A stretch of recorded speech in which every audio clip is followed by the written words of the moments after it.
Mari belajar politik untuk Indonesia yang lebih baik.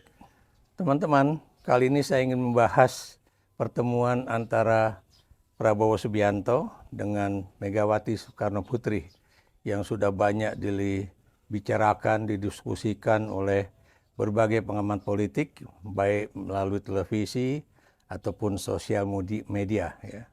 Banyak pertanyaan-pertanyaan yang kemudian dimunculkan oleh para jurnalis antara lain ya. Apakah akan terjadi suatu koalisi besar di dalam pemerintahan Prabowo Subianto di mana PDIP akan masuk ke dalam pemerintahan, ataukah kemudian apa yang akan terjadi adalah bahwa akan ada yang disebut dengan agree to disagree ya. Mereka setuju untuk tidak setuju. Yang ingin saya katakan adalah mereka setuju bahwa yang namanya politik itu harus berjalan dengan cantik di Republik Indonesia ini, tapi yang namanya politik juga membutuhkan adanya checks and balances antara pemerintah dengan mereka yang tidak berada di pemerintahan.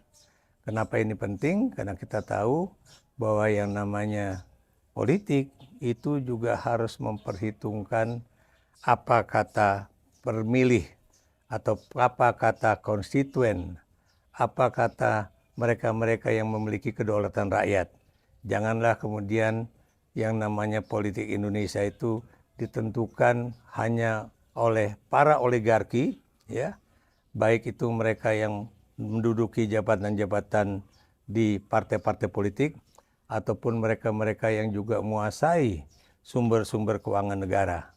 Yang kita tahu kalau terjadi koalisi antara penguasa ekonomi dengan penguasa politik, itu yang terjadi adalah bahwa negara akan diarahkan atau ditentukan oleh mereka ketimbang mana yang lebih baik untuk rakyat. Kalau ada yang bertanya apakah misalnya lebih baik PDIP berada di pemerintahan atau tidak, jawaban saya, berkali-kali juga saya ngomong ini di podcast ya, saya lebih setuju apabila Megawati memilih yang namanya PDIP itu berada di luar pemerintahan. Dan sebetulnya buat saya juga ya, pertemuan antara Prabowo Subianto dengan Megawati ini bukanlah sesuatu yang spektakuler, sesuatu yang signifikan. Kenapa demikian?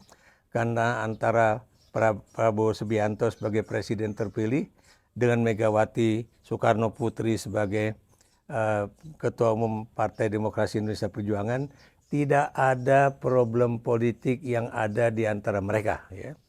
Bahkan mereka dulu adalah pasangan calon presiden dan wakil presiden yang maju bersama, ya, satu paket, ya, walaupun kemudian bisa kalah dari Susilo Bambang Yudhoyono pada saat itu ya. Dan kita juga tahu ya, walaupun antara Prabowo Subianto dengan Megawati Soekarno Putri berada di koalisi atau gabungan partai-partai politik yang berbeda pada pemilu presiden yang lalu, pada pemilu presiden 2024 yang lalu, itu tidak menyebabkan hubungan politik antara Megawati dan Prabowo itu seakan-akan renggang, seakan-akan pecah ya. Dan kalau kita juga tahu bahwa Mega menunda-nunda pertemuan antara Prabowo dengan dirinya, itu juga menunjukkan betapa Megawati juga masih memperhitungkan bagaimana perasaan dari konstituennya, perasaan dari mereka-mereka yang mendukung Ganjar Mahfud ya, ketika misalnya pertemuan Megawati dan Prabowo itu akan terjadi. Dan saya yakin biar gimana pun Megawati juga akan memperhitungkan bagaimana perasaan para pendukung Ganjar Mahfud pada pemilu presiden 2024 kemarin ya. Kalau misalnya mereka melihat akan terjadi yang namanya koalisi politik antara PDIP dan Gerindra. Ini yang buat saya suatu hal yang penting ya. Jika terjadi apa yang dikatakan bahwa ada kesepakatan politik antara Prabowo dengan Megawati untuk menyatukan kekuatan politik di dalam satu pemerintahan, buat saya ini juga tidak sejalan dengan kebiasaan PDIP di masa lalu. Apa yang saya katakan di sini bahwa PDIP apabila tidak menang di dalam pemilihan umum, dia akan selalu mengambil jalan berada di luar pemerintahan. Dan ini terjadi pada masa 10 tahun pemerintahan Susilo Bambang Yudhoyono.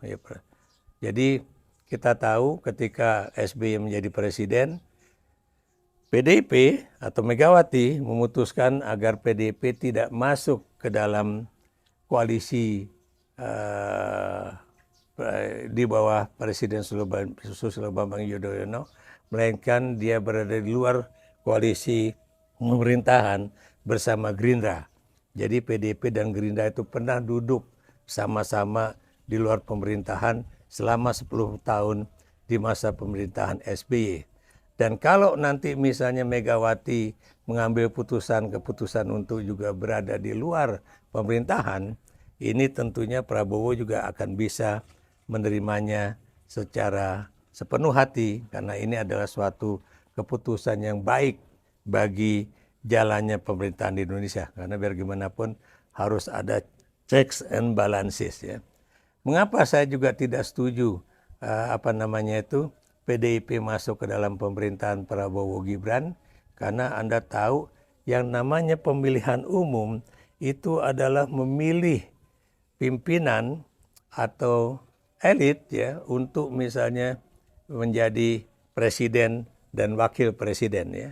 Dan kalau kemudian kita misalnya partai kita itu kalah di dalam pemilihan presiden tersebut, adalah suatu faksun politik yang benar bahwa partai kita tidak ujuk-ujuk jump on the bandwagon, bahasa ilmu politik itu jump on the bandwagon, jadi lompat ke dalam kereta yang sedang berjalan ya, dan kemudian masuk menjadi penumpang di dalam kereta tersebut ya. Yang ingin saya katakan itu adalah mereka-mereka yang tadinya misalnya mendukung pasangan presiden dan wakil presiden yang lain dan kemudian kalah, atau kemudian apakah mereka juga mendukung pasangan presiden yang lain pula dan juga kalah, tiba-tiba lompat ke dalam gerbong kereta yang sedang berjalan, baik atas dasar undangan ataupun tidak diundang, itu kemudian menjadi bagian dari penumpang,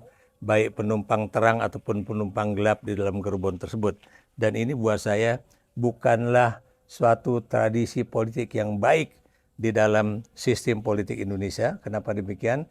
Karena buat apa ada pemilu kalau kemudian partai-partai politik, pimpinan-pimpinan politik dari partai-partai yang kalah itu lalu sama-sama lompat ke dalam gerbong pemerintahan dan menyatu dengan pemerintahan yang ada. Dan ini juga tidak mendidik bagi masyarakat pemilih ya, karena bagaimanapun pimpinan-pimpinan partai, elit-elit partai ya, itu harus juga memikirkan bahwa kedaulatan itu ada di tangan rakyat, ada di tangan pemilih.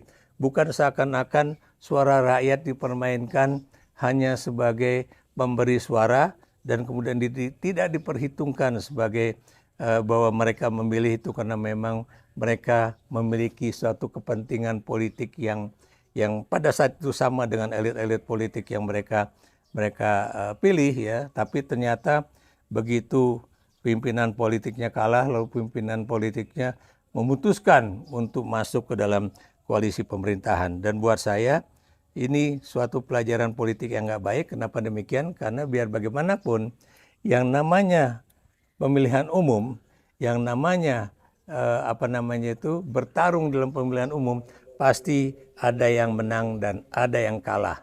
Dan janganlah kemudian kita menghina seakan-akan rakyat itu adalah orang-orang bodoh yang mau dimintakan dukungannya di dalam pemilu, tapi kemudian orang yang juga mungkin tidak kritis atau tidak mendesak pada partainya untuk jangan masuk ke pemerintahan karena suara-suara mereka dianggap bukan suara-suara yang menentukan di dalam jalannya politik Indonesia yang bersifat elitis ini.